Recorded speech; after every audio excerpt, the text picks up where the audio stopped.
pandemic and for giving this space to the creative people of this world and allowing us to continue our creative endeavors, either from the safety of our home studios or here at the library.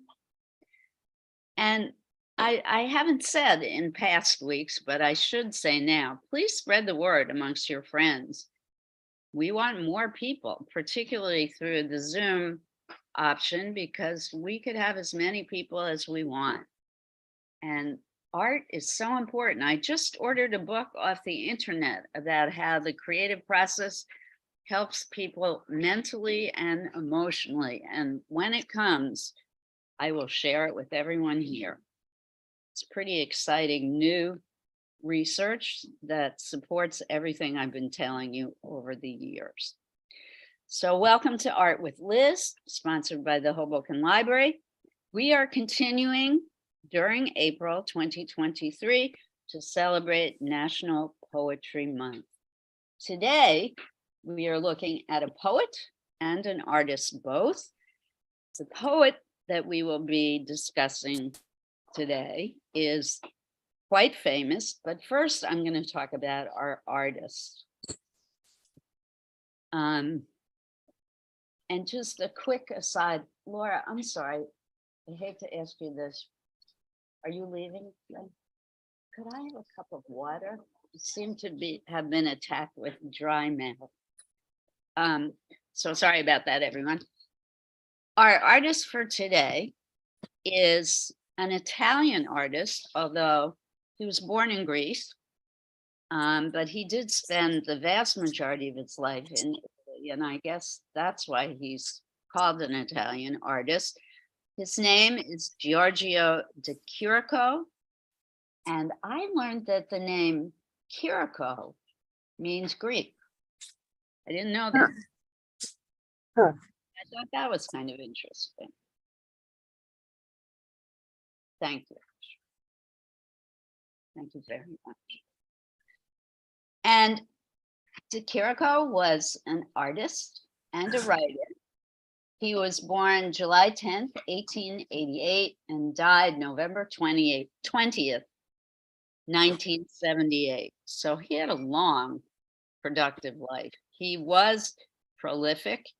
He did a lot of paintings, and he was a very influential artist. He never achieved the kind of fame that someone like Picasso, for example, achieved, but his work influenced so many other important artists that I think it's a wonderful thing that we can pay tribute to his work today. So I'm going to minimize the Zoom screen for a moment and open up our slideshow. And we're going to enjoy some visual stuff while I talk about his life.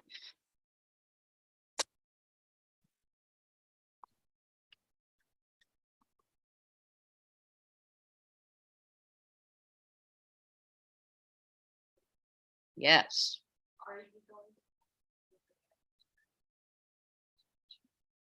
I will. You always anticipate my every move, Jane. Thank you. It's my mind. Yes. Yes. So DeChirico was part of a movement of artists called constructionist painters. And I'm not going to explain verbally what that means just yet, because I really think when you see his work, it's going to become immediately apparent. He also was part of a movement that was called metaphysical. And we have talked about metaphysics before, but basically it means people who believe that objects, for example, this orange that I'm holding here, isn't it gorgeous? This has spiritual qualities. It is not just an orange, but it has a spirit. It has something connected to another world that maybe even emanates some kind of spiritual component that we could either feel or relate to. And he believed that about objects.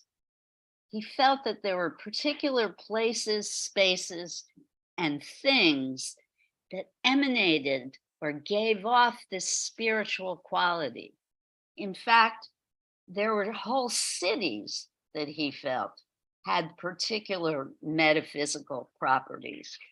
I think it was Turin in Italy that he thought was the top #1 metaphysical city.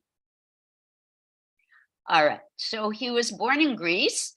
He was the eldest son in his family. His mother was a baroness of Genoese origins. Maybe that's why he's considered to be Italian, because he comes from noble Italian mother lineage, matriarchal lineage. And his father was Sicilian, a Sicilian baron from a family of Greek descent. All right. And they lived in Greece in his early years and then moved to Italy. And also in 1905, the family relocated to Germany. And it was there that DeChirico entered the Academy, of Fine Arts in Munich. And he studied with several famous German artists and also fell in love with the German philosopher Friedrich Nietzsche, also Arthur Schopenhauer.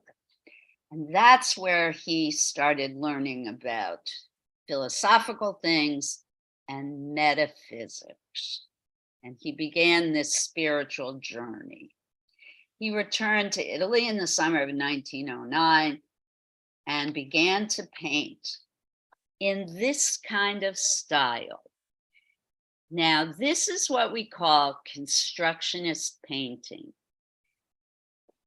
It's constructionist because of his concern with architecture and shape. He also is very much involved with perspective.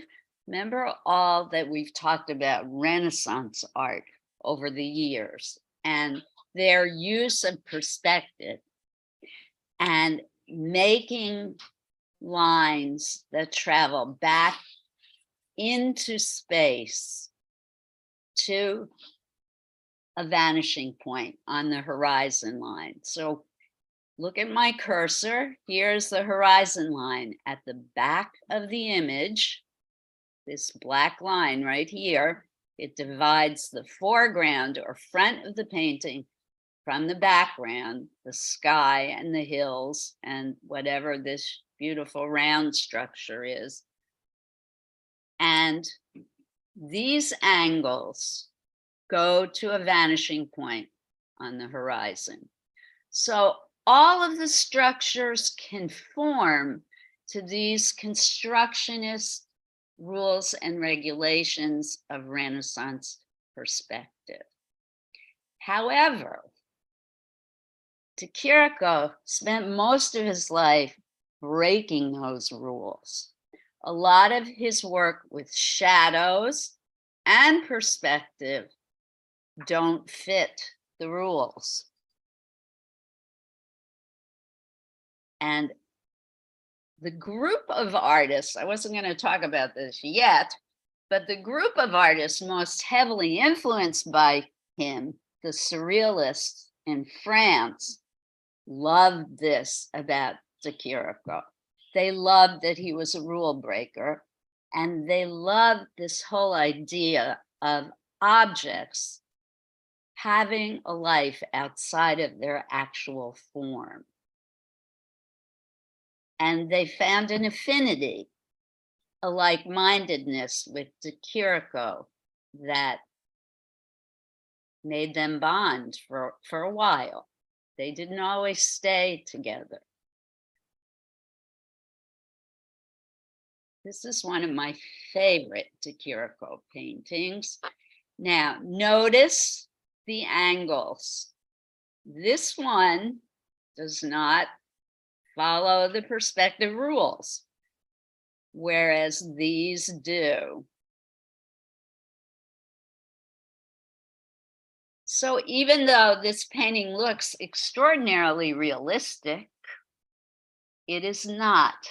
And that's why, and this is often the case in DeChirico's paintings, that's why they have this dreamlike, spiritual, almost spooky quality to them, because he is always breaking those rules and making things a little bit off kilter.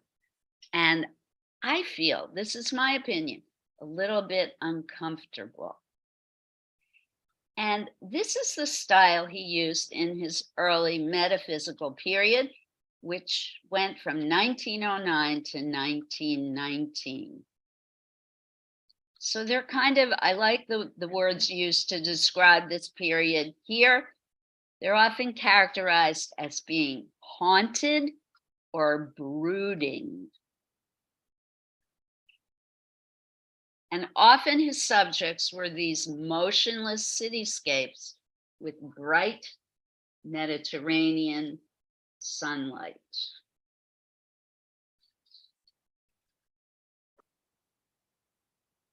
And these metaphysical art pieces were heavily influenced by the writings of Nietzsche and what he had to say about philosophy. We're not going to go into that today. It's pretty deep and heavy. And DeChirico says that objects in familiar places, sometimes for him, created a host of strange, unknown, and solitary things that can only be translated into painting. And what is required above all is a pronounced sensitivity. Metaphysical art combined everyday reality with mythology and evoked inexplicable moods of nostalgia, tense expectation, and estrangement. And you can feel that in this imagery, I think. So after this period from 1909 to 1909, he started looking at smaller objects. He fell in love with things like storerooms and artist studio spaces. He liked the clutter of these kinds of interior landscapes, and he started doing smaller objects and putting them in interesting juxtapositions where you wouldn't ordinarily find them. And this leads us to his influence on the French surrealists. Think of other artists we've talked about. The name Henri Magritte might ring a bell. He heavily influenced Magritte. You can see it in this painting. Those of you who don't know Magritte, I'm going to put his name in the chat box for you to look up on your own. So again, this image is extremely realistic, but if you look at it closer, it defies all the conventions of perspective and shading. He's breaking those rules that the Renaissance artists, the classical artists used. He's flying in the face of convention, even though he's achieved an extraordinary realism in his work. So it's a kind of fascinating push and pull between what's real and what's imaginary. And guys, throw out your thoughts while I'm talking, because you know I love to talk. Go ahead, Jane. So first of all, being kind of nerdy about science, I looked up metaphysics. Aha.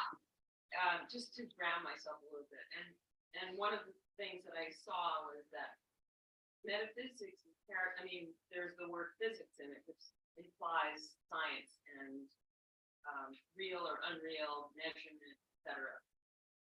But what it said is that metaphysics is about the various things that we perceive that we cannot measure, that we cannot prove exist, but they may well exist, and there are experiments that show that our perception is not 100% equivalent to reality. So, like I don't have to go into it.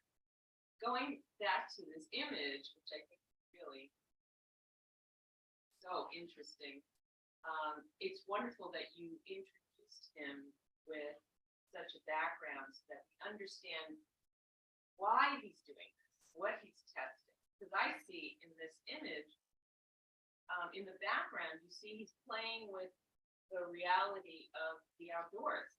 You see sky and clouds, and then you see this people or something in the background, and then all of a sudden there's an intrusion of what might be a forest. I don't know what it is on the right. It's really fascinating because it still works. Anyway, last comment.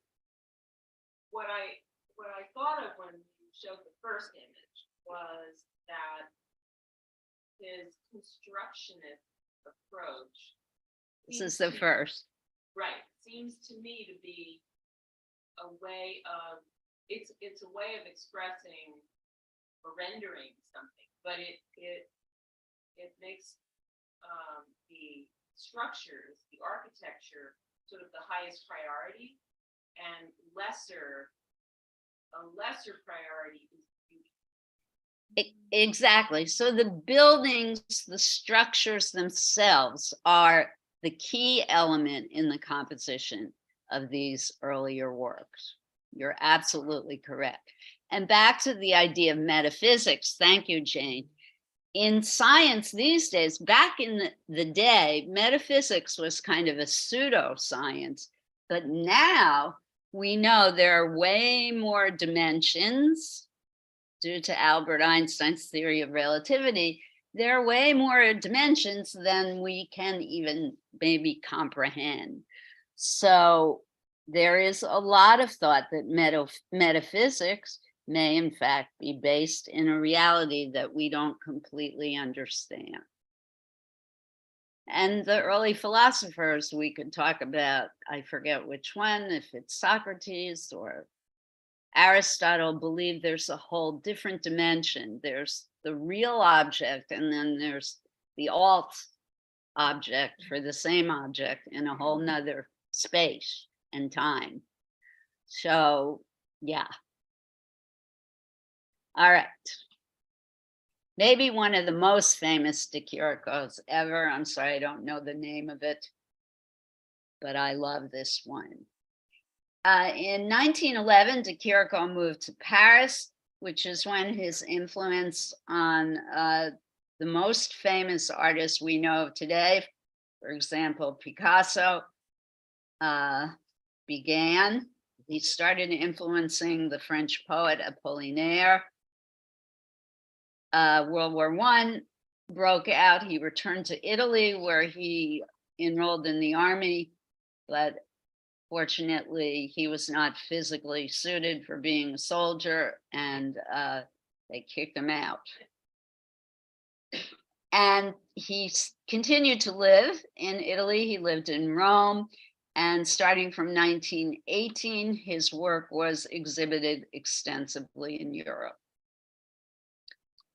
In the early 20s, the surrealist writer André Breton discovered one of DeChirico's metaphysical paintings on display in a Paris gallery. And that was really the beginning of the love affair between DeChirico and the surrealists. But unfortunately, as soon as 1925, the relationship between the surrealists and DeChirico grew contentious because in his later works, and this is one of them, he was revisiting his love for classical art, and the surrealists didn't like that. They were at a stage where they were really crashing through all the rules of art, and they were very much against a return to the old ways of classical art. So they were often at odds with each other.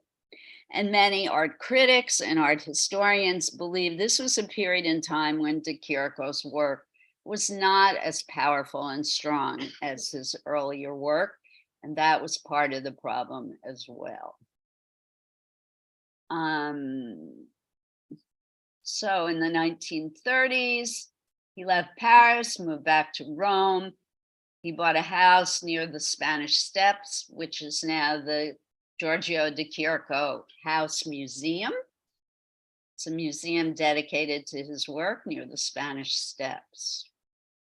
In 1939, he adopted a neo-Baroque style influenced by Rubens. And these, as I just mentioned, these later paintings never achieved the critical praise that his earlier works did. And in 1974, he was elected to the French Academy des Beaux-Arts. He died in Rome on November 20th, 1978. He had a nice long life. This is called the Song of Love. Thank you, Susan. This is called the Song of Love, for those of you who might not have heard. Thanks, Susan. I think I'm so attracted to it because I absolutely love this head of the classical bust. I think it's beautifully rendered.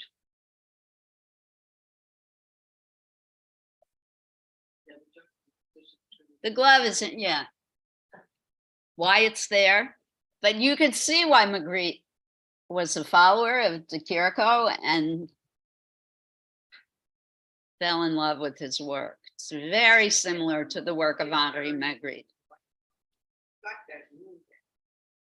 Yes, I agree, Alice. This work is so extraordinarily realistic. It has that super realistic quality to it that the French surrealists achieved in their work as well. But it's not realistic because he's breaking the rules about perspective and shadow. All of the darks and lights couldn't possibly exist. Like the shadow of this statue of this horse and rider, this could not happen in real life.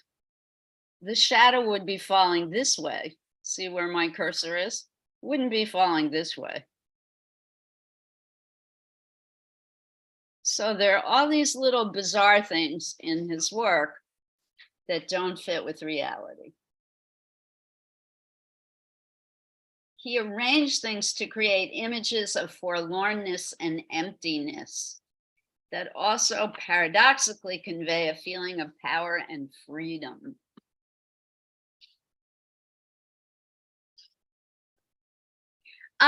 And another artist you could compare him to is an American artist, Edward Hopper. Do you see that? Those of you who are Hopper enthusiasts, there's a lot of similarity between DeChirico and the great American artist, Edward Hopper.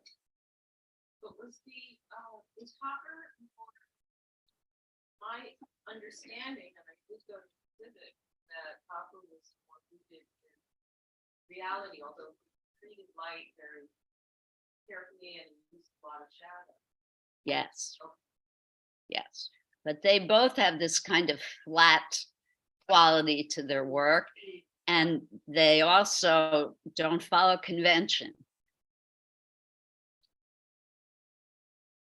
As well as like a streetscape with no human being. There's that emptiness. Yes. You know, there's no human life. Yes. The fact that there are no living creatures in these pictures also give them that ethereal, spooky quality. Even look at the windows. They fit with the perspective of these buildings, but they don't fit with the perspective of this landscape. so interesting. It's so if you look at these images really carefully, you'll see that there are just these slight errors. I don't know why, but this one really appeals to me.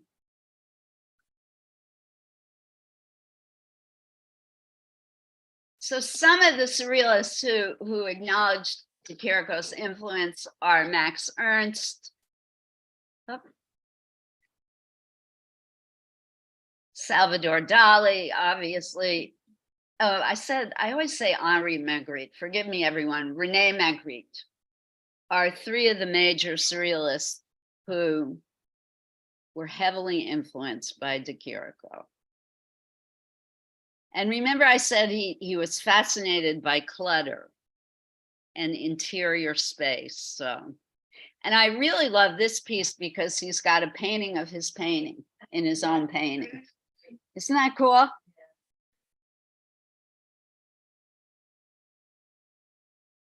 So Rene Magritte, Salvador Dali, and what was the third one? Max Ernst were heavily influenced by DeChirico. And unfortunately, DeChirico, I think probably because of his contentious relationship with the surrealists, never made it big time the way they did. Liz, does Dada influence play into this, or is that a different thing? Dada was certainly a branch of surrealism, but way more playful and More dreamy? well, some of the Dadas were much more dreamy and impossibly absurd in their work, but much more anti-establishment than DeChirico could ever have been. Think about Duchamp's urinal. Okay, got it. That kind of thing. That's what Dada was. Dada was completely anti-art. Okay. Didn't want to have anything to do with the art conventions of the time at all. So think, a contemporary person we can think of now? I mean, I guess there are a lot of contemporary artists who are more in the Dadaist mode. And think about contemporary artists who've been influenced by DeChirico. Think about somebody like Andy Warhol and the use of everyday objects as interesting art objects. And if you look at this picture in particular, this figure is made up of probably stuff found around the artist's studio that he envisioned being thrown together to make this figure. Very surreal. And then look at this one.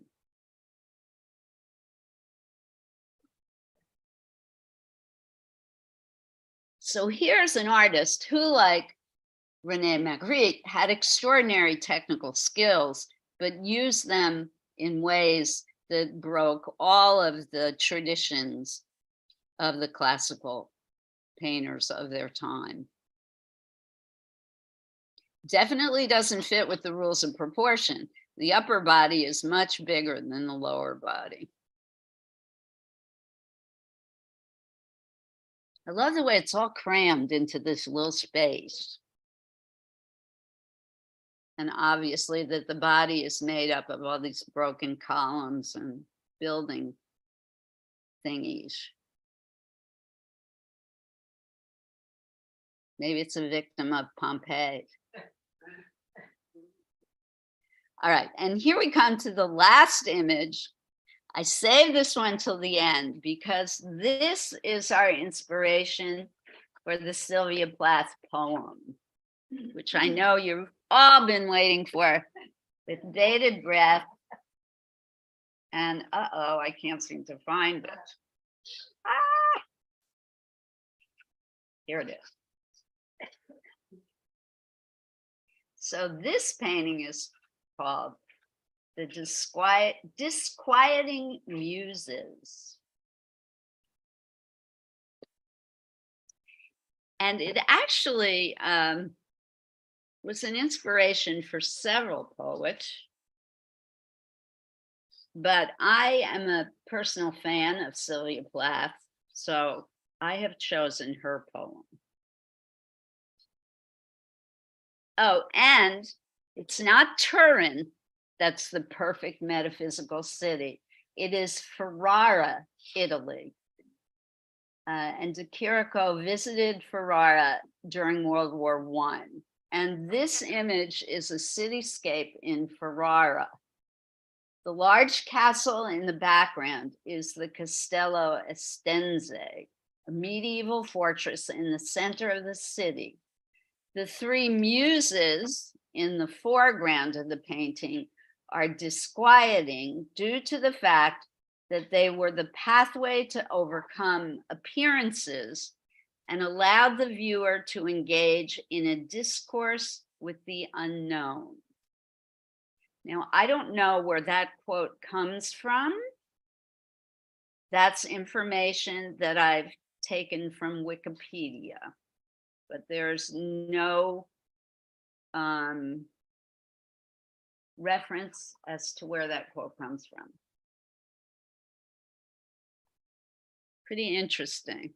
I do not see, oh, okay, three muses. So I guess one, this faded figure in the back here, one, two, the seated figure here, and then the standing figure with what I always think of as the bowling pin head.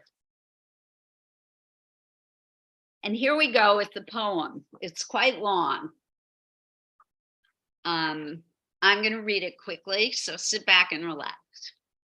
The Disquieting Muses by Sylvia Plath, who was born in 1932, died in 1963. She was an American poet. I believe she was born in New York State.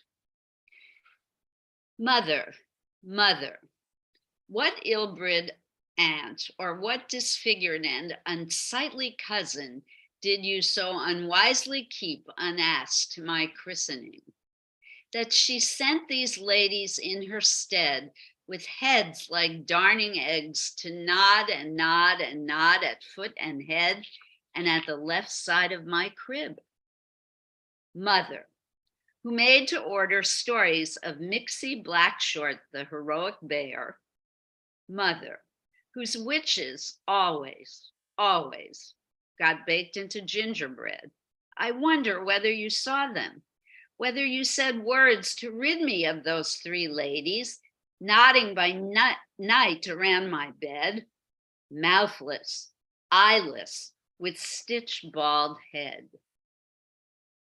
In the hurricane, when father's 12 study windows bellied in like bubbles about to break, you fed my brother and me cookies and Ovaltine and helped the two of us to choir. Thor is angry. Boom, boom, boom. Thor is angry. We don't care. But those ladies broke the panes. When on tiptoe the schoolgirls danced, blinking flashlights like fireflies and singing the glowworm song, I could not lift a foot in the twinkle dress, but heavy-footed, stood aside in the shadow cast by my dismal-headed godmothers. And you cried and cried, and the shadow stretched, the lights went out. Mother, you sent me to piano lessons and praised my arabesques and trills, although each teacher found my touch oddly wooden in spite of scales and the hours of practicing. My ear tone deaf and yes, unteachable. I learned elsewhere, from muses unhired by you, dear mother. I woke one day to see you, mother, floating above me in the bluest air on a green balloon, bright with a million flowers and bluebirds that never were, never found anywhere.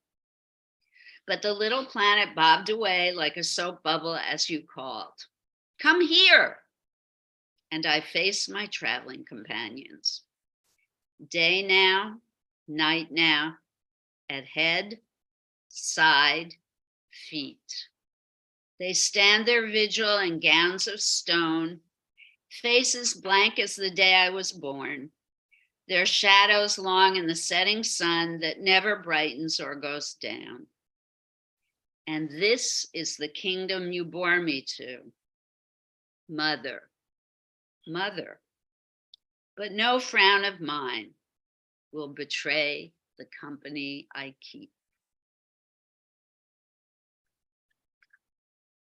Thank you, Sylvia Plath. Thank you, National Poetry Month. And here's our assignment for today. I want you to create a landscape that conveys a spooky, haunting, moody feeling. There's two kinds of paper that I supplied you with today. One is the flat, smooth drawing paper.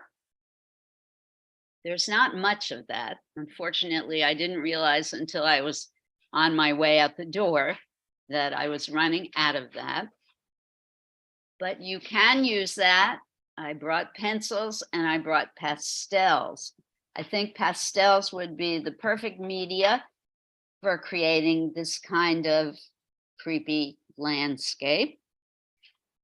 Or I brought watercolors, and there's a lot of watercolor paper that you can use to create your metaphysical landscape with watercolors. I brought rulers. If you want to do a constructionist style image with buildings, use the rulers to help you out. You could copy a DeChirico image to do it in his style if you think that that will help you. Copying other artists is a great way to learn and improve your skills. I'm going to close the slideshow, but I'm going to project this painting on the screen for everyone to look at for ideas and inspiration. If we run out of the flat drawing paper, I did bring large sheets of that kind of paper. It's in a roll on the back counter, and there is a pair of scissors you can fold and cut to smaller size. Or those of you who are feeling ambitious today and you want to do a table size painting or drawing, have at it. You might have to work on the floor though. Be conscious of the people around you. Be sympathetic to the people around you. All right, folks at home, any questions first? And then folks here, you can gather up your supplies. Nothing? We're all good to go. What did we think of the poem? I should have asked before I set people in motion. The way I chose the artist for this month was to Google poetry and artists. I forget what my keywords were. And DeChirico and Sylvia Plath came up like maybe number one.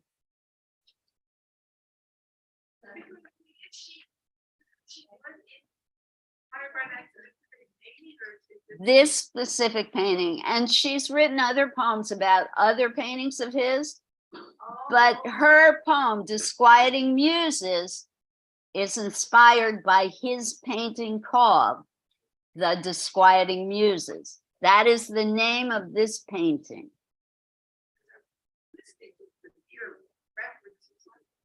Definitely, there is direct reference to the images in the painting in Sylvia Plath's poem. I agree, Alice. The only thing, who is Mixie Blackshort, the heroic bear? Does anybody recognize who that? I'm sure it's a children's story, but I've never heard of it before. She did live for a very long period of time in England and had, how many children did Sylvia Plath have? 3, I think.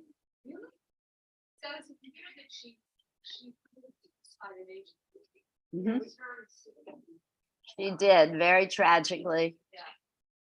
And the children were part of the problem.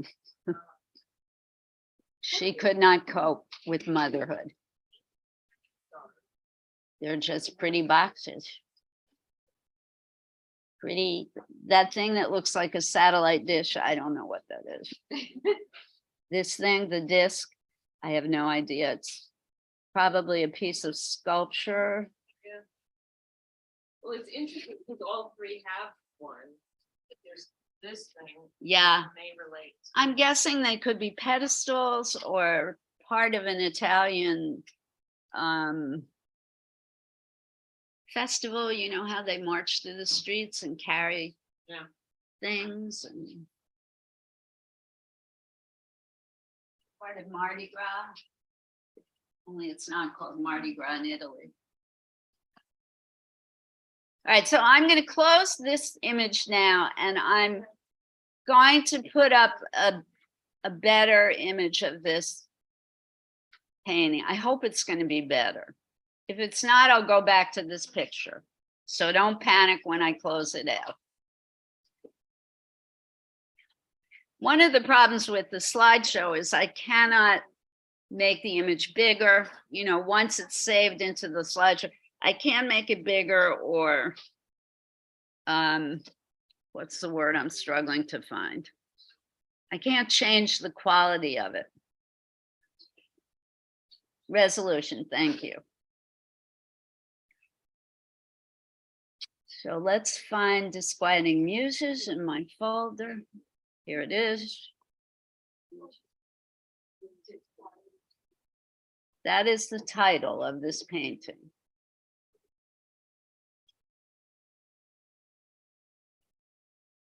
The Disquieting Muses.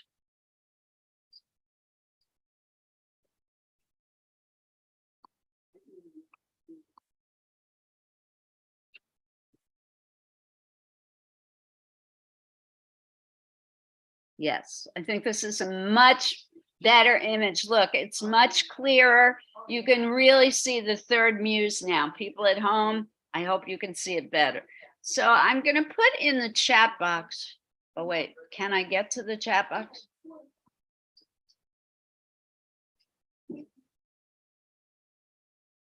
Shoot, how do I get to the chat box when I'm sharing?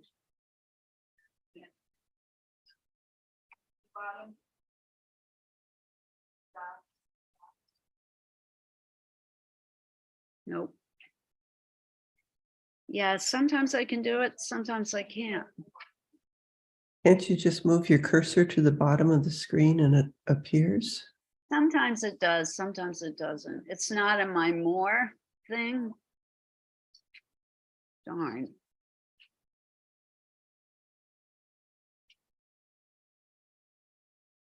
Well, I'll wait a few minutes and I'll come back. I want to put in Renee Magritte's name for those of you who want to research him more. In many ways, for me, Magritte was an even greater artist than DeChirico. Sorry for those of you who are big DeChirico fans.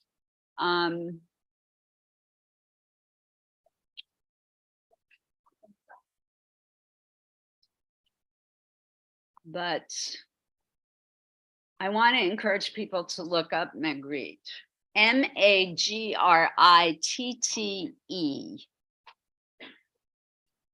I'm not a big Salvador Dali person,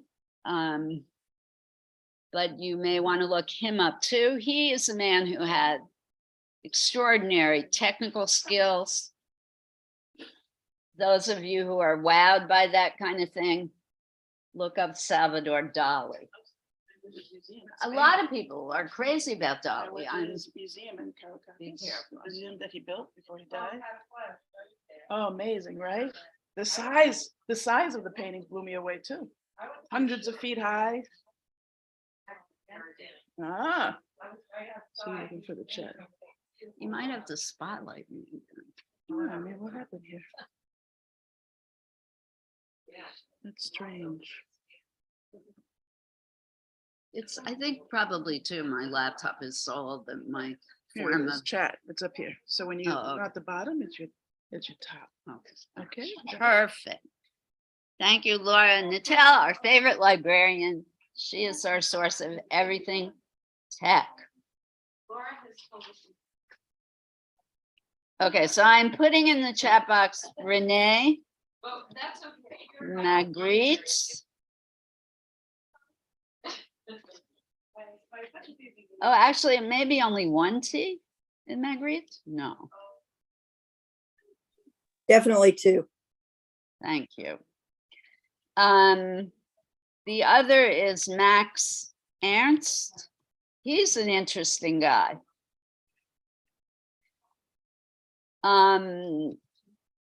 Salvador Dali. Definitely Picasso was influenced by DeChirico. By the way, there is a fantastic section in the New York Times art section. I think it was, I did not get my Saturday delivery, so I think it was Friday's paper. There's a fantastic article in which they interview contemporary artists. Sunday. It was Sundays, contemporary artists and their thoughts about Picasso and Picasso's influence on their own work. Faith Ringgold was my favorite person in that article. She just kind of said, Picasso, schmicasso, I love him. I don't care what anybody else says. Yes, he stole from African art, but that's what artists do. I misspelled Ernst. Let me fix that. And, you know, she's right. Artists are constantly being influenced by other people, other cultures. We live within a global society, and you can't escape being influenced by others. It's impossible. All right. Questions about what we're doing today? Let me remove the chat from in the middle of this picture. Yikes.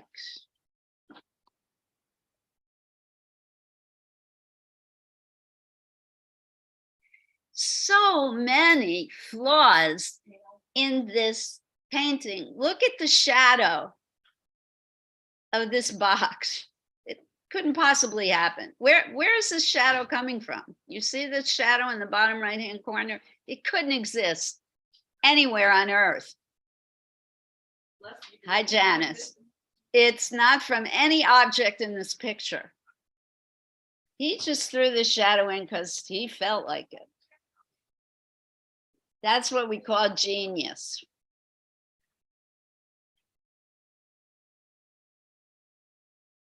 Jane was asking me what this object is here. I have no idea what that is. I like it. Looks like it could now, in this larger, more clear image, it looks like it could be a mask of some kind. These could be the eyes cut out. Could be a pussycat mask. At first, it looked like a satellite dish to me. Then there's some object back here that has no relationship to anything that could be seen in real life. Has two white sides and a black front. What is that?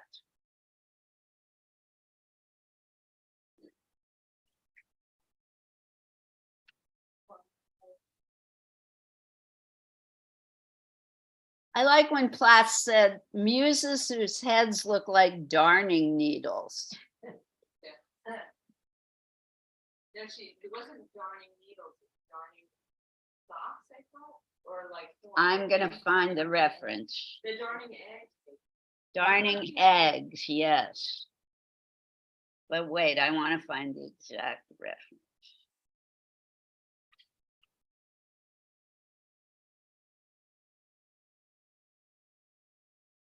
Dismal-headed godmothers.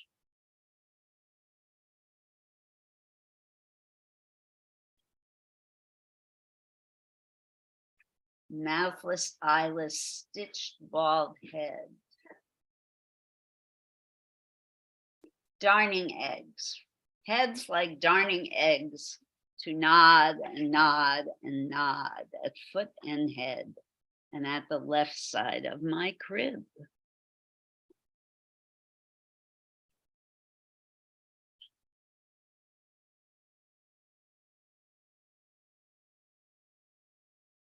So now I really want to go to Ferrara, Italy to see that castle.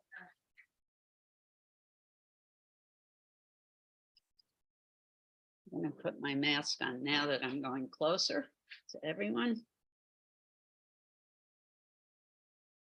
You know that the COVID emergency is officially over, according to the government. That's so they can take away a lot of benefits. Unfortunately. Okay, can you now see at home what I put in the chat? I think I forgot to send it to everyone. Okay, good. Sorry about that. I frequently do that. I'll type it in and then forget to hit send.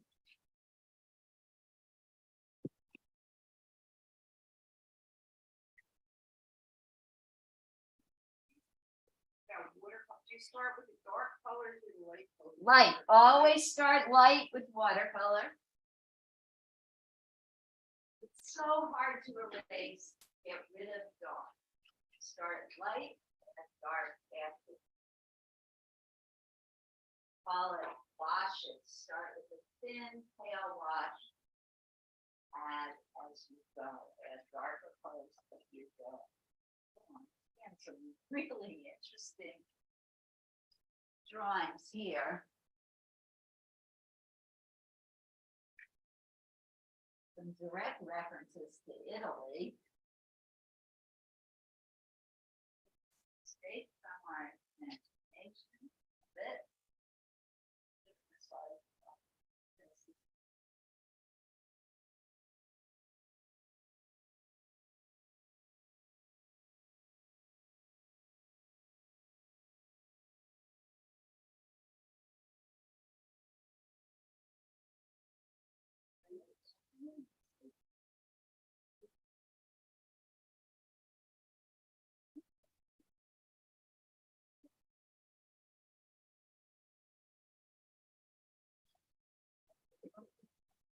Mostly it was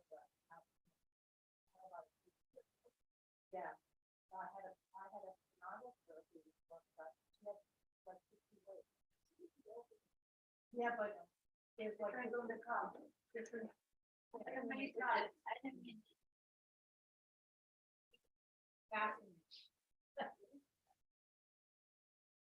love that. Student was on for the project. Sure. I would suggest though, to wet first. Okay, then with this in color, but also wet this, which I'm trying to do is dry this out. Then we do this. And you can, just a big brush. Good.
One thing I should mention about the construction is their edges are hard and sharp.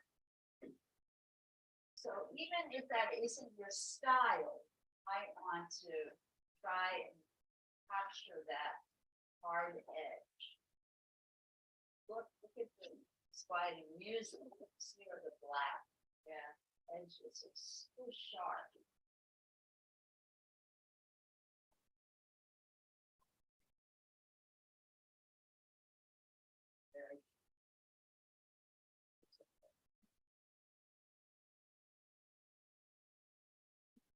50 years. I can't believe I-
All this landscape.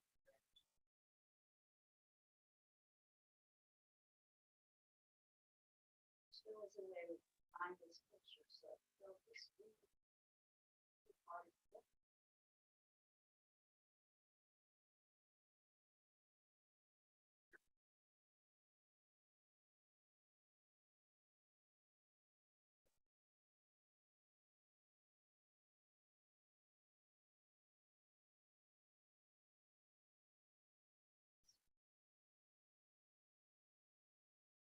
fun. This is very nice. Very nice.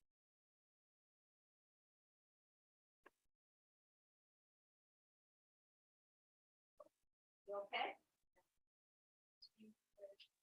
You're all right. Can this get wet? What is this?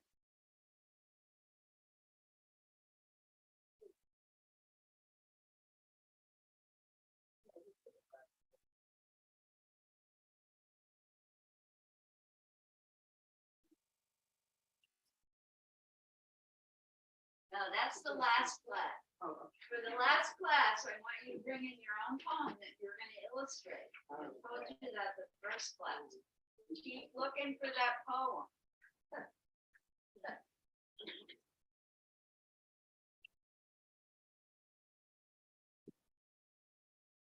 Is this inspired by DeChirico? No, this is an old.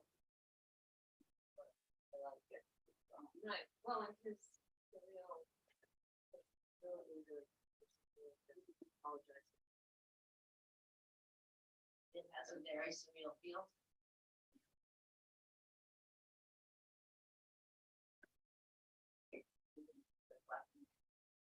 always like.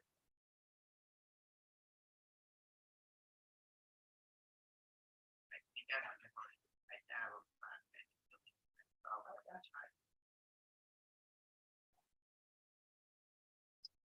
I don't think the accurate, but you know,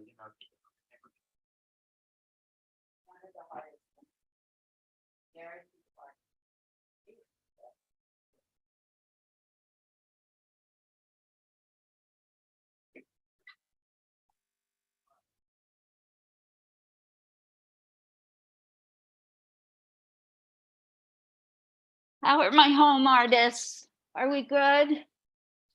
Lala, how are you doing? Are you still with us? Maybe not.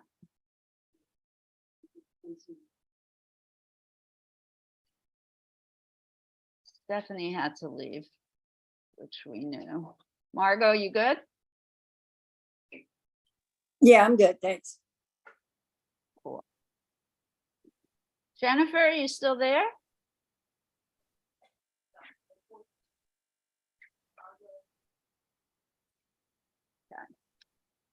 Oh, I did get a text message from Helen.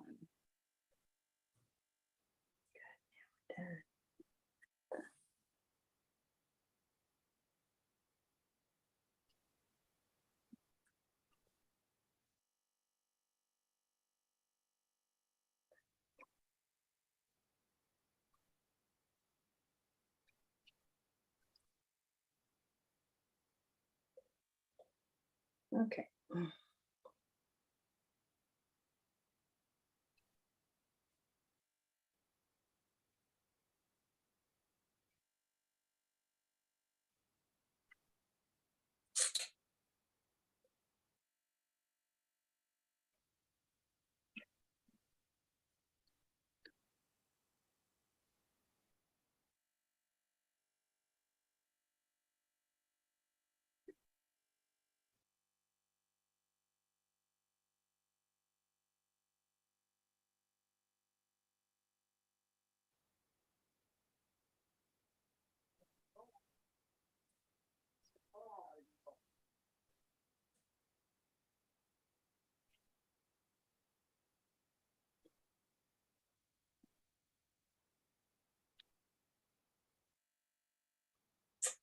DeChirico uses the vertical layout so much. Most landscape artists are horizontal. No. No. He breaks the mold in that way too. That didn't sound good. Who is? You okay, Margot? No, I'm dealing with two cats. Two cats in a car. Two cats in the yard. Life used to be so hard, but now Yes. it's so easy. That's Steven and every. No, that's our house. No, that's Nash. That.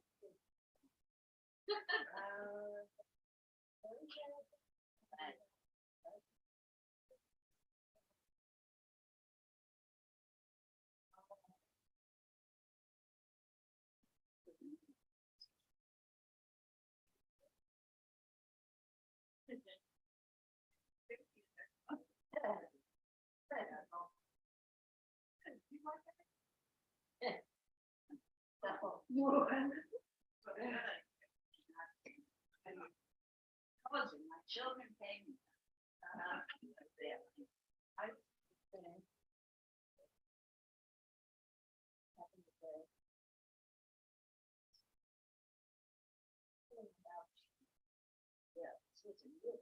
I sit in my house and in the street. I used to have a weather for it.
Very nice. And don't forget, want it to be in the ground. With the red, with the green. Love the texture of that.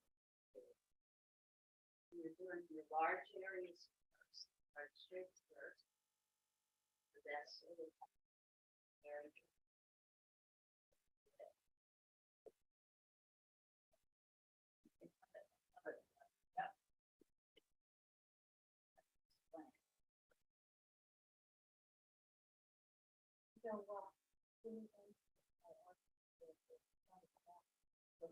No way. That's wonderful.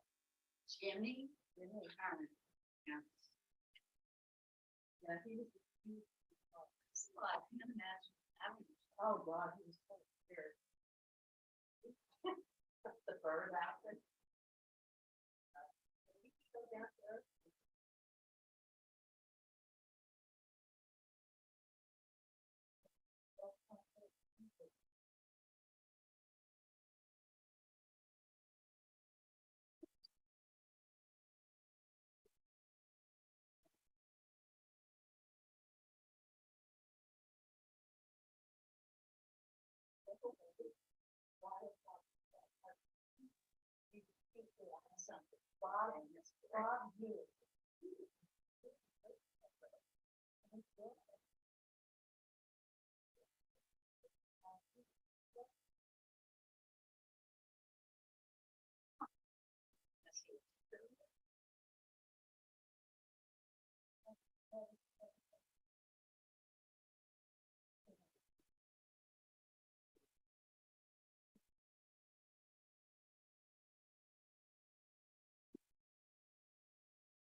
Yeah.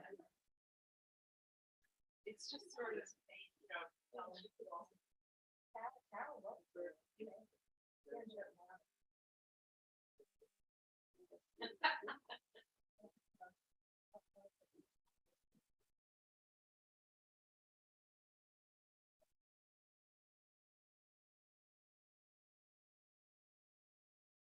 like the same porch. I did. You know, did you read it in somebody? Yeah, yeah, I don't regret it.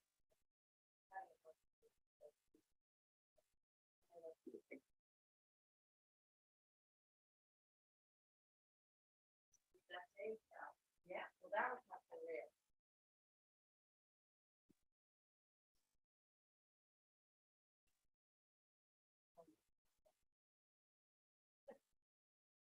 They have a good day.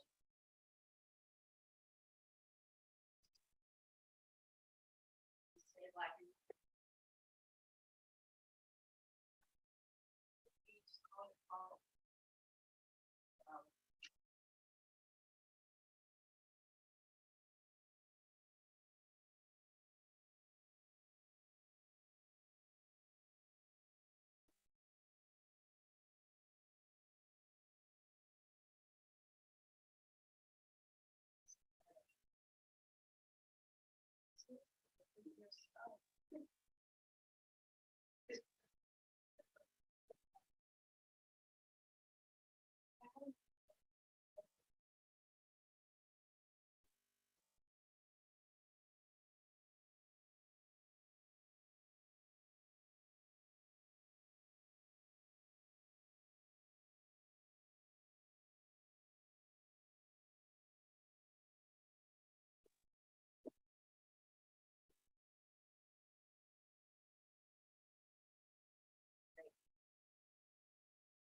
Yeah, Susie. Well, it sounds pink, sounds good pastel. I could be fine. Almost finished. Very nice.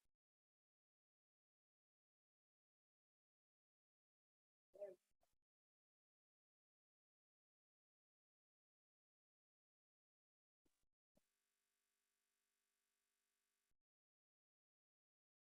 quieting music.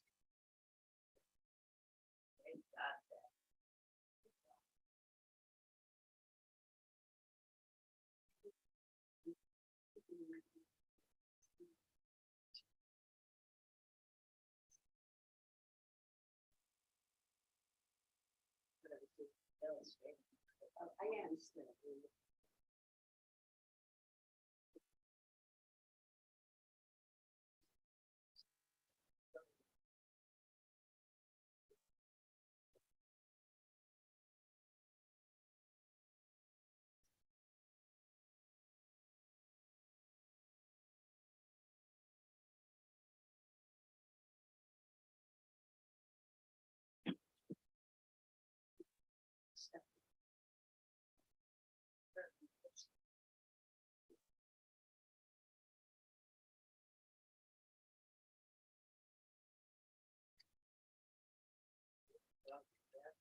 Yeah, I think.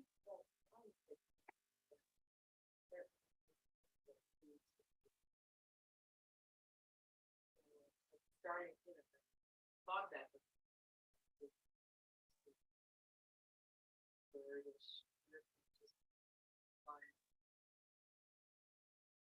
Learn something about yourself.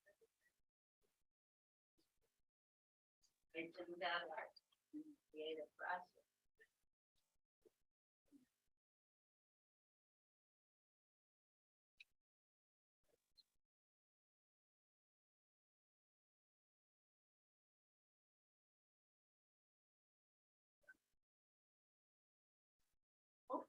E is here. You gotta meet her.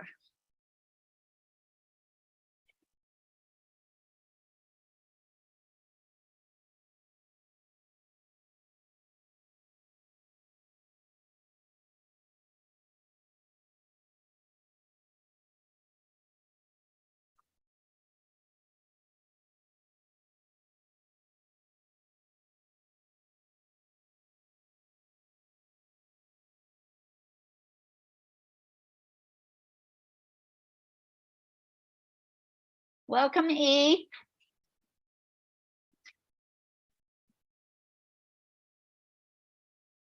So E, we looked today at the artist DeChirico. And the image you see on the screen now is his painting called The Disquieting Muses. And his paintings were disquieting, to say the least. Some people are actually copying this picture, or you can create your own landscape that has a spooky feeling to it. Let me know if you have questions. And thank you for coming.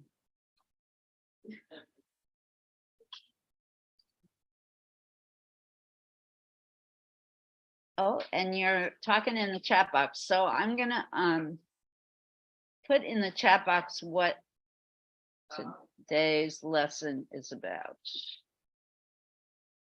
Right. Oh.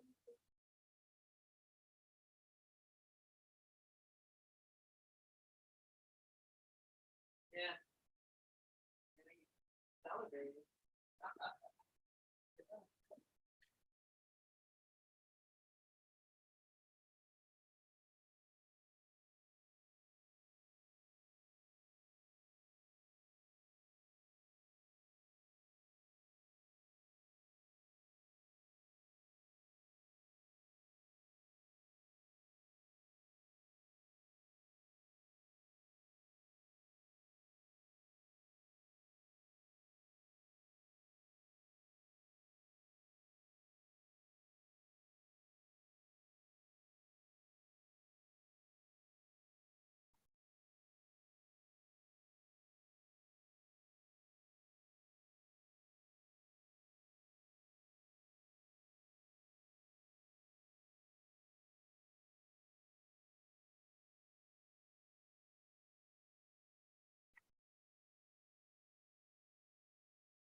So Margot, you're good?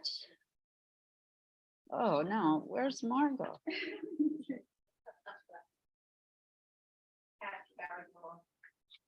Yeah, that's spooky. Talk about spooky.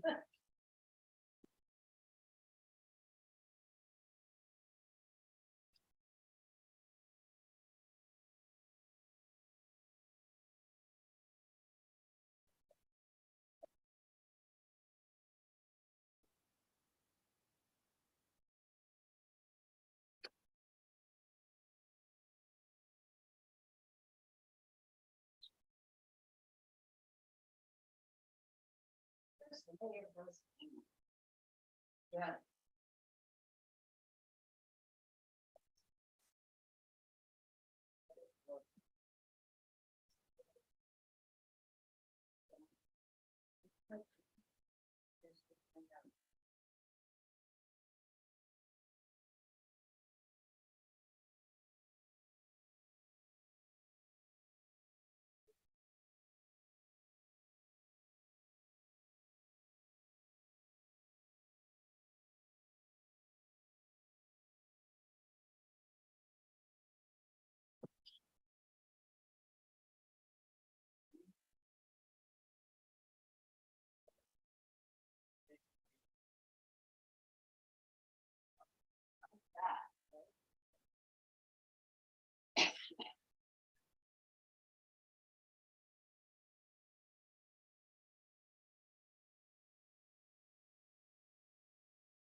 Teaneck, and Manchester, Jersey, that's the big one, and then Jersey City, the paper, reference center.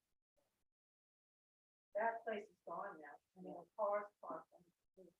They were all over the that paper was like.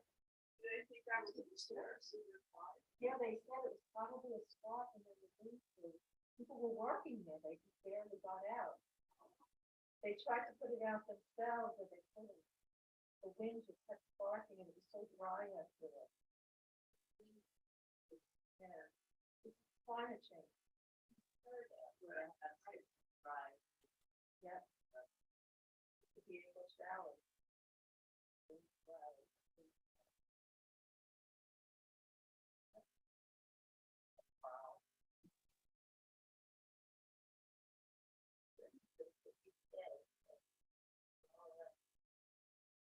What?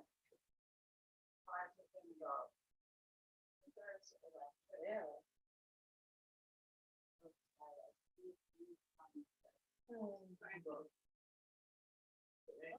a bit ambitious.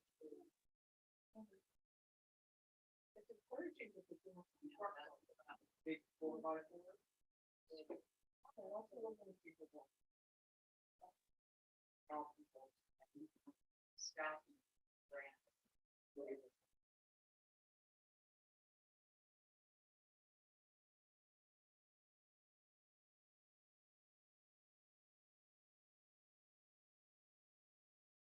They already know. They already know that.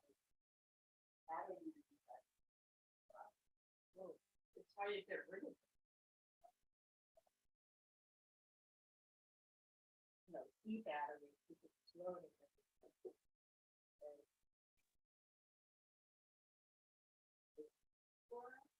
Yeah.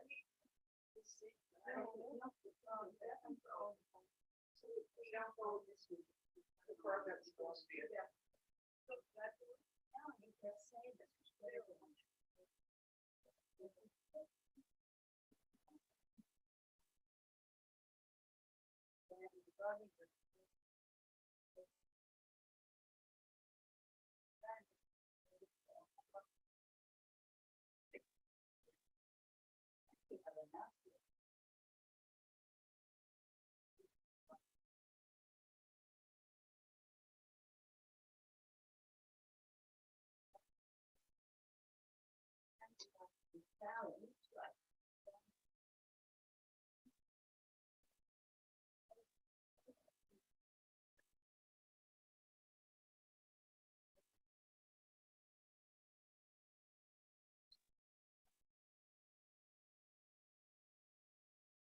And I suggest you go and put your cover to the screen.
So that is my idea.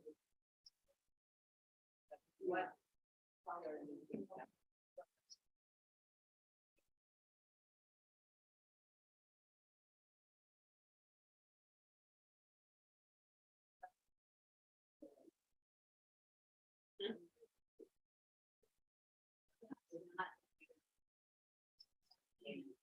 I just love that.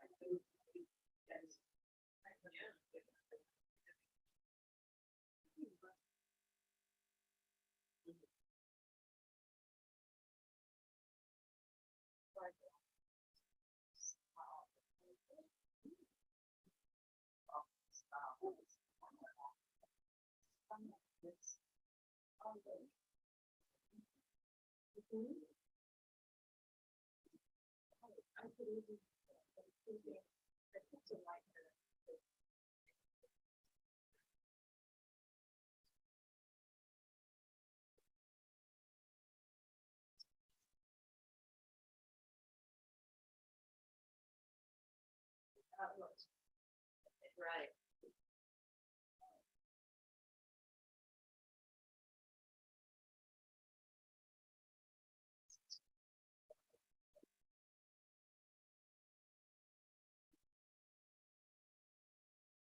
problem. Like, the people from that- Now it's. Oh, see, that is a problem.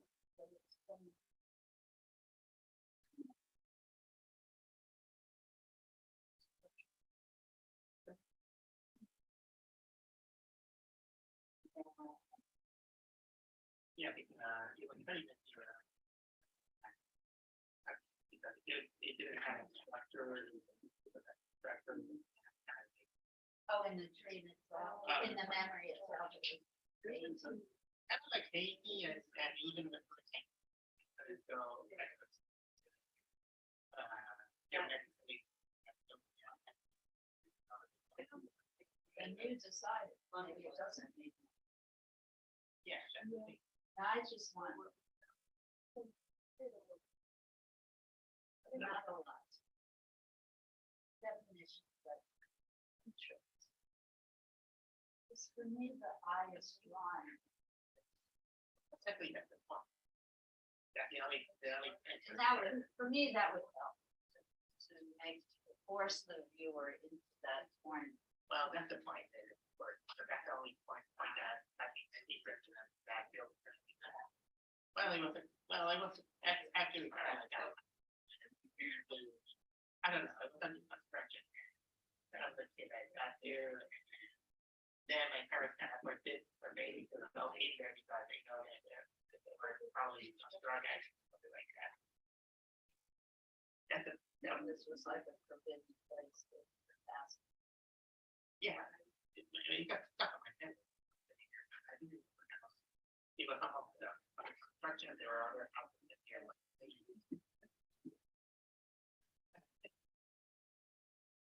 Very.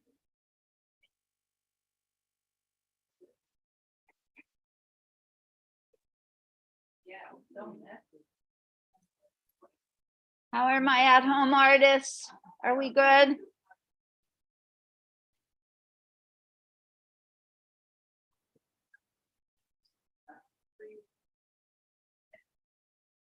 I'll just bring it when I get home in the backyard. You have to fix it up.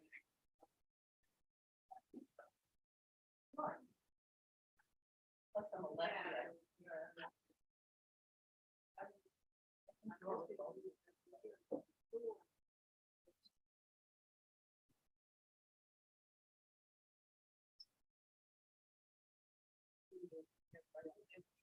Right.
There it is. Yeah.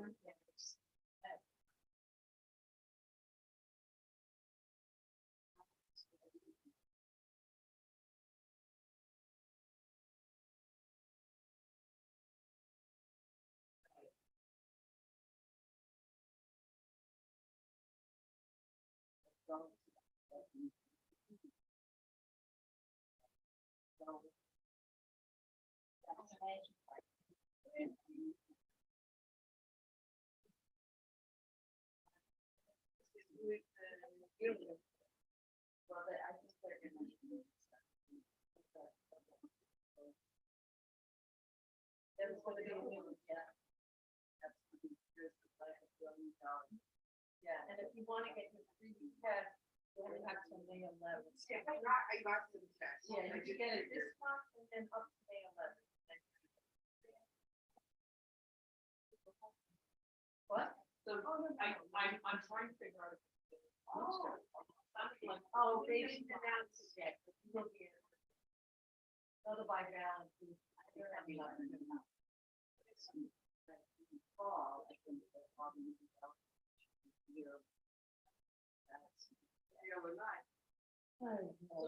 Susan, what's the pre-thing? What's the pre-thing? Oh, no, you can get COVID test free. Oh, that box, yeah. This month and up to May 11th. Yeah, I've already asked. Actually, they want to charge us back one of those. It'll be very expensive, they're finding that out. Right now, it's free. But as long as it's free. No. Oh, I don't know. Only if you, you know, your doctor has to prescribe. Yeah. Oh, she doesn't like it, but I took it twice. My sister, she would work off that. A lot of people didn't tolerate it, but I think I'll.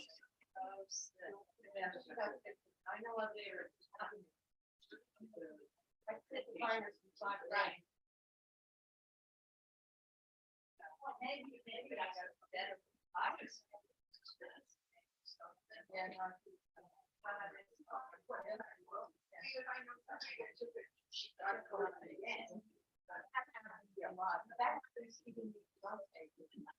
they have rebound.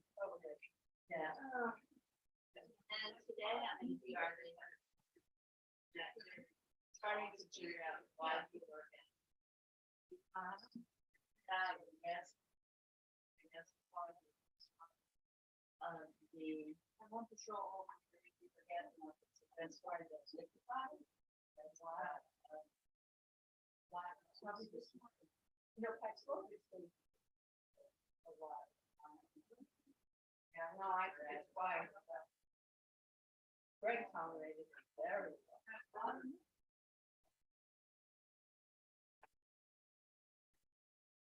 I know. So,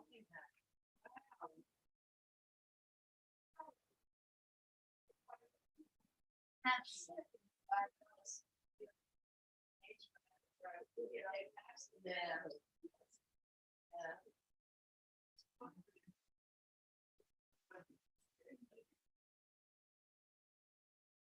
didn't have no. They recommended certain, you know, certain areas. I think to be either.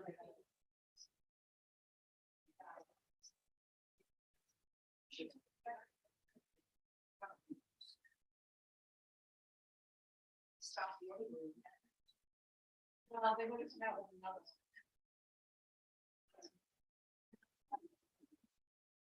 Yeah.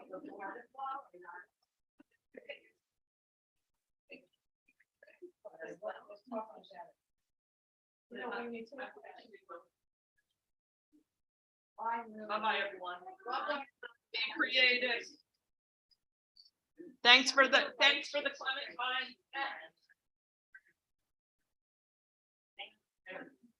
Yeah, it's hard to do the best stuff. You can take. You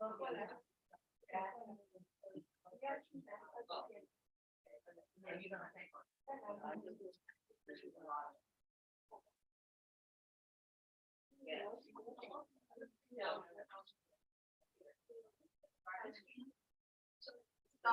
That's over there. Yeah, it's up in somebody. Yeah. We have 5 minutes. We don't have. 5 minutes. Want to share today, or do we want to keep working? Cool. Loud and clear from Sally. Anyone want to share? Daniel wants to share.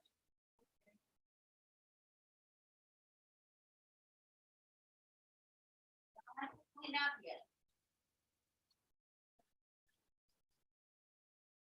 So, what are you guys doing? I live in. All right. Maria.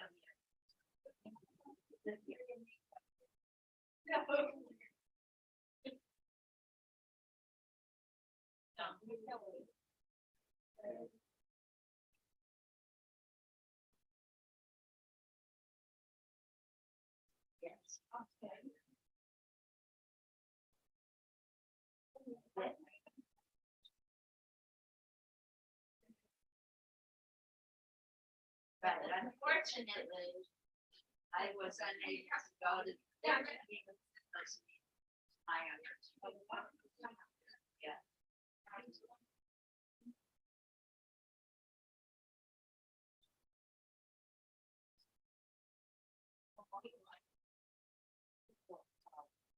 They're very vocal.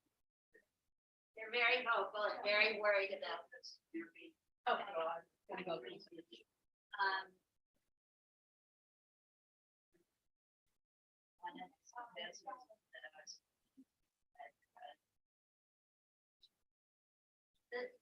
how you were just highlighting the peaks in Apple. Getting a little much, the fact that I'm blended.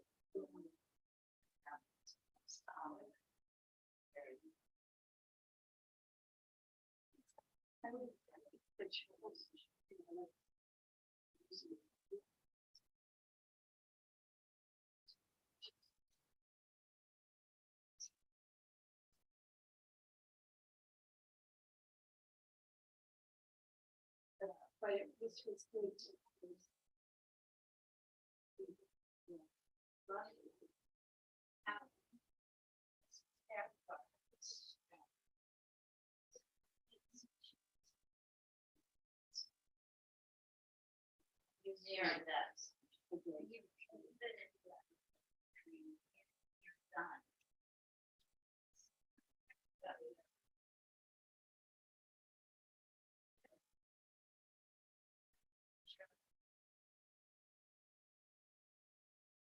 Why is it? DISQUIETING.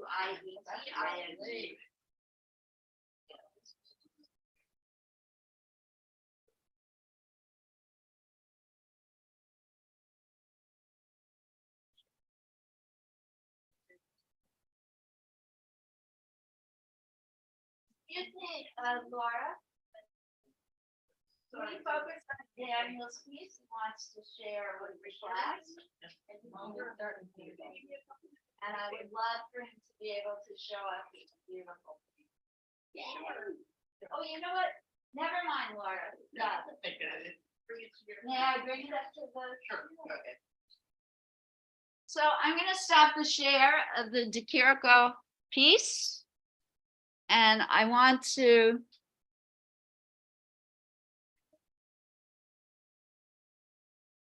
highlight some of the work that's being done here today. And then folks at home, if you'd like to share. So this is a piece by Daniel. Daniel, come tell us about it. One memory that I was afraid of my abandoned house, and this is kind of trying to replicate the memory of what I did, because that was a house that I went there, explored, but then my mother forbade me to go there because she told me that there might be drug addicts or delinquents hiding there. So it was kind of not far away. So this is what I tried to remember. So I used the black and white because that's the perfect colors to make something like a spooky ambience or something like that. You really followed the concepts of constructionist art and breaking those perspective traditions, and it gives it that very and that's watercolor, just in case. And I kind of spooky feeling, right? And I kind of broke some rules because I'm not very good at perspective and structure. Well, that was perfect for this project. And you are good at perspective. I've seen your perspective drawings. But not using perspective in this project was excellent. Anyone else want to share? You can bring your work up here to the computer. Judy, yay. This is so interesting, really. Some great work here.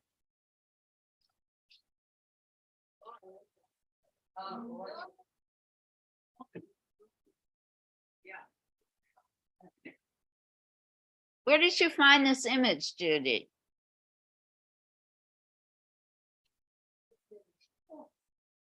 Did you take this picture or was it done by another photographer? Is this picture a picture you took, Judy? Yeah. It's really well done. Thank you, Judy. Did you take this picture that you copied? It's one of your photographs. There's a picture of Diana It's perfect. You did it perfectly. Anyone else here who wants to share? Always send me JPEG. All right, let me check. E, do you want to share your work?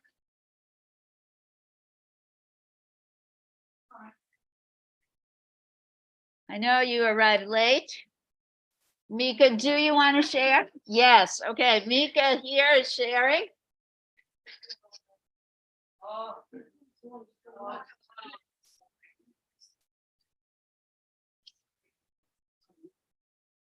So Mika drew first in pencil, then went over lines with Sharpie, and then worked in watercolor.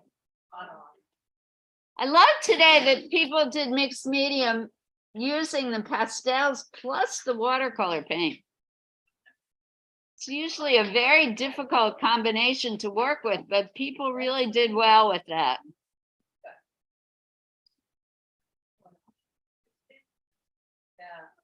It looks like Chicago.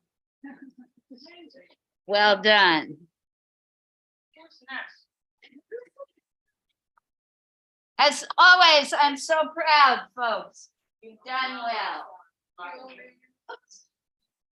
I guess it's time to clean up. It's not done. It's not ready. Yes, I know. And I was wondering if he wanted to share, but I'm not getting a response. Oh, this is Robin's. Love this piece. Look at the gorgeous colors.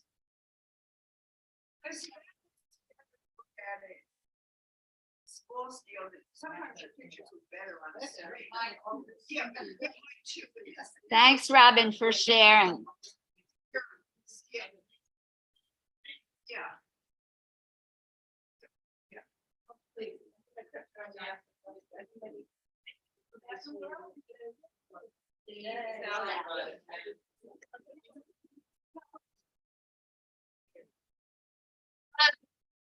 Remember to start looking for that poem, our last class. You are bringing the poem, not me.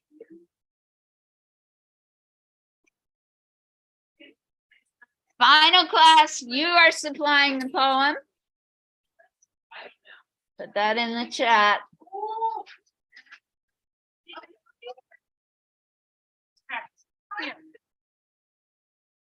1 second, Sally.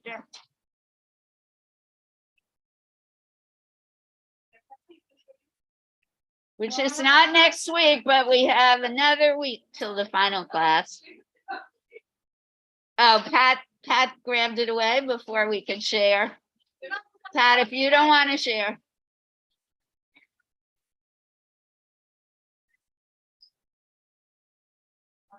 Here's Pat's image. Pat's still in the process of deciding, keep it black and white.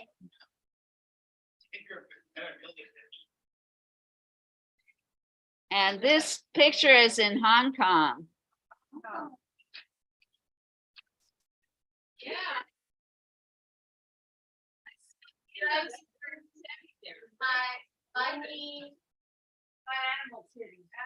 It's like a Where's Waldo? And then the famous Lion Rock Mountain on the upper right. This is the rock of the woman and the baby.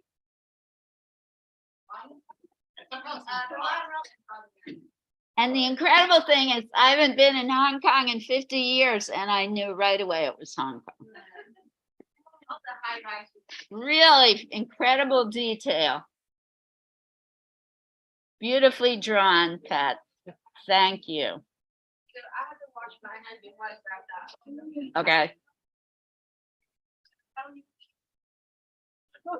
Yeah, Sally, you're so busy sharing everyone else's. Let's see yours.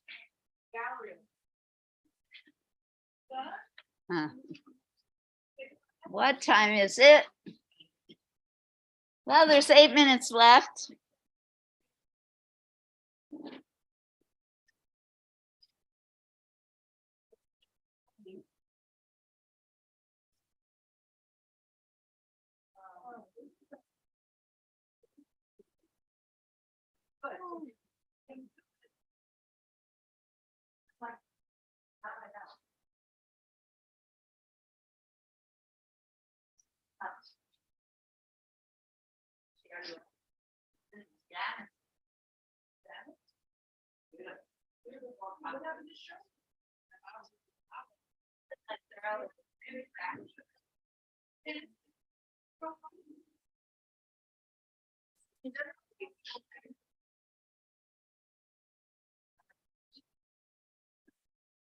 Shirley did it absolutely perfect.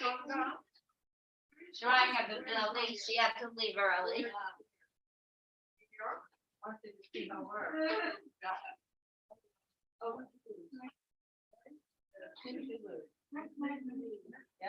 No, not next week.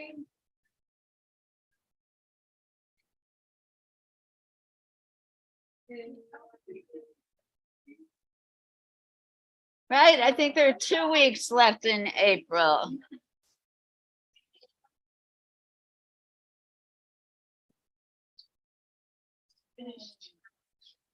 Let me double check. Yeah. So E, not next week with the poem, the following week. 2 weeks from now. Right, thank you, everyone. Bye, Daniel. Well done today. Bravo. See you next week, I hope. Bye, Jane. See you next week. Everyone, remember, if you want to send me JPEGs of your work in progress, please do so. And E, I'm going to say goodbye. Have a great time working. And I hope to